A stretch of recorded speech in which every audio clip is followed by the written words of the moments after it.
Goeiedag en baie welkom. Maak nie saak waar jy vandag luister nie, by die huis, in jou motor, op die plaas, in 'n hospitaalkamer of dalk alleen met baie vrae in jou hart. Ek glo hierdie boodskap is ook vir jou.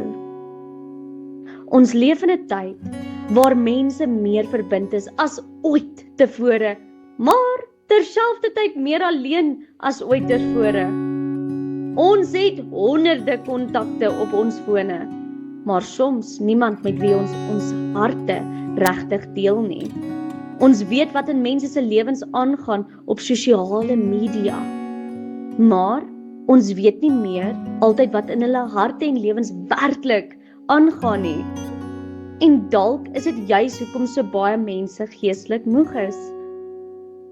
Hulle probeer alleen dra wat God nooit bedoel het hulle alleen moet dra nie. En dis asof ons altyd op ons emosies staat maak. Ons wil graag hê iemand moet ons verstaan, iemand moet ons bemoedig, iemand moet ons raak sien, iemand moet vir ons bid. Maar vandag wil ek jou vra om vir 'n oomblik eerlik te wees. Wanneer laas het jy gevra wie jy bemoedig? Wanneer laas het jy gevra vir wie jy moet bid? Wanneer laas het jy gevra wie deur jou nader aan Jesus gebring word?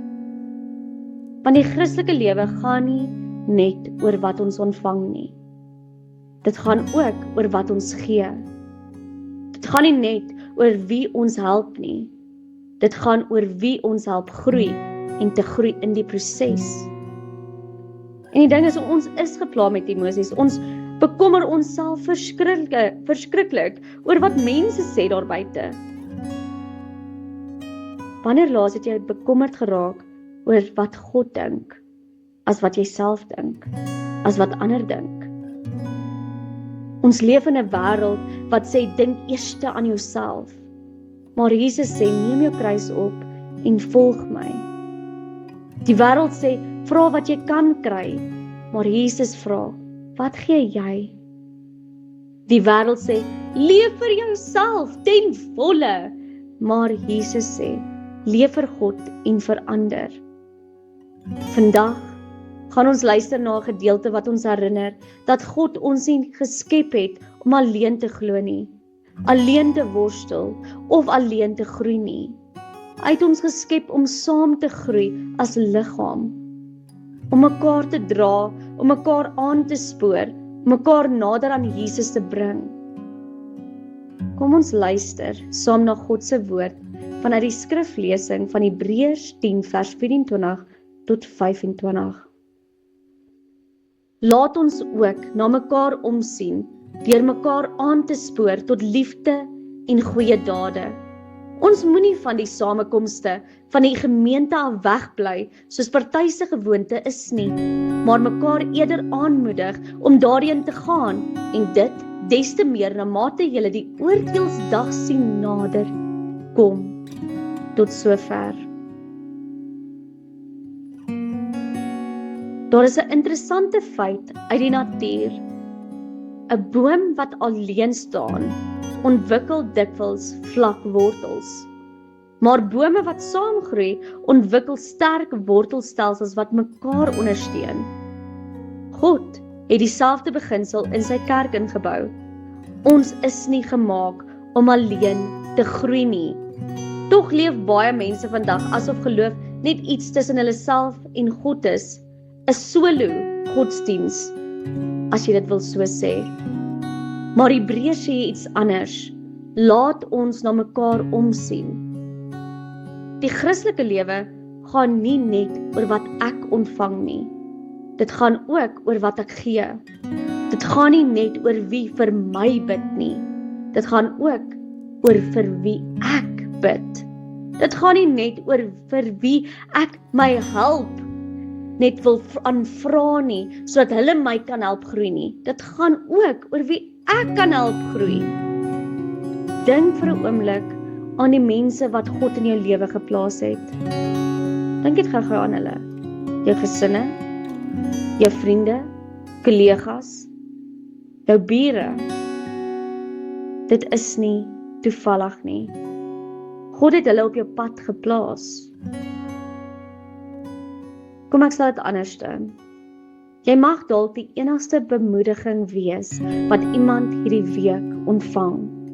Jy mag dalk die persoon wees wat God gebruik om iemand terug te bring wanneer sy geestelike vuur begin afkoel. Maar hiervoor moet ons onsself ook naby aan Jesus laat leef. Ons moet tyd maak vir sy woord, ons moet bid, ons moet saam met ander gelowiges groei, sodat ons nie self uitbrand nie. Want God het ons nie gemaak om alleen te groei nie. Ja, die kerk is nie 'n klub nie. Die kerk is nie 'n gehoor nie. Die kerk is 'n familie, 'n liggaam waar ons mekaar help groei, totdat ons almal eendag saam voor Christus gaan staan as liggaam. Daarom is die vraag vandag, wie help jou groei? Maar ook, vir wie help jy groei? Mag ons mense wees wat verantwoordelikheid neem vir ons geloof, ons gesinne, ons vriende en ons gemeentes. En mag ons so leef, dat wanneer mense ons ontmoet, hulle nie net ons sien nie, maar vir Jesus sien. Kom ons bid saam.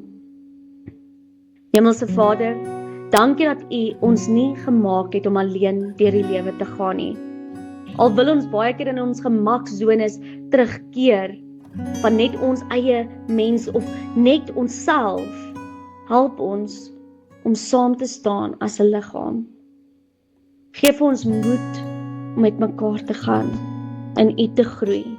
Dankie vir die mense wat U op ons pad geplaas het, om ons te bemoedig, te dra en nader aan U te bring. Help ons om verantwoordelikheid te neem vir ons eie geloofslewe. Geef vir ons 'n liefde vir U woord, 'n begeerte om te bid en 'n hart wat graag wil groei. Help ons ook om raak te sien wie U oor ons pad stuur. Maak ons mense wat bemoedig, ondersteun, dien en liefhet.